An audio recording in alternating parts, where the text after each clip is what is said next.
ನಾಗರಮುನ್ನೋಳಿಯಲ್ಲಿ ಶಿವಾನಂದ ಮರ್ಯಾಯಿ ಅವರ ಹುಟ್ಟುಹಬ್ಬ, ಅಭಿಮಾನಿಗಳ ಭರ್ಜರಿ ಸಂಭ್ರಮ.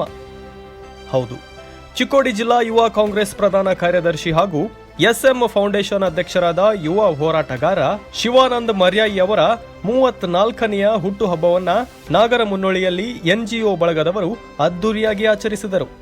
ಅಭಿಮಾನಿಗಳು ಕೇಕ್ ಕತ್ತರಿಸಿ ಸಂಭ್ರಮಿಸಿದರು.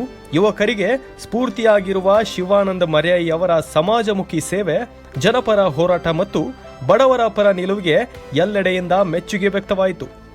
ಈ ಸಂದರ್ಭದಲ್ಲಿ ಮಹಾಂತೇಶ್ ಕಬಾಡಗಿ, ದತ್ತಾರಾಮ್ ಭಜಂತ್ರಿ, ಬಸವರಾಜ್ ವಾಲಿ, ಬಾಳಗೌಡ ಮಗದೂಮ್, ಈರಣ್ಣ ಕಬಾಡಗಿ, ರಾಜೇಂದ್ರ ತೋರ್ನಹಳ್ಳಿ ಮತ್ತು ನಂದಕಿಶೋರ್ ಗೌಡರವರು ಇನ್ನೂ ದೊಡ್ಡ ಮಟ್ಟದಲ್ಲಿ ಬೆಳೆದು ಸಮಾಜಕ್ಕೆ ಸೇವೆ ಮಾಡಲಿ, ದೇವರು ಅವರಿಗೆ 100 ವರ್ಷಗಳ ಕಾಲ ಆಯುಷ್ಯ, ಆರೋಗ್ಯ ಮತ್ತು ಯಶಸ್ಸು ನೀಡಲಿ ಎಂದು ಹಾರೈಸಿದರು. ವರದಿ ದತ್ತಾರಾಮ್ ಬಿ, ಶ್ರೇಯಾ ನ್ಯೂಸ್ ಕನ್ನಡ, ನಾಗರಮುನ್ನೋಳಿ.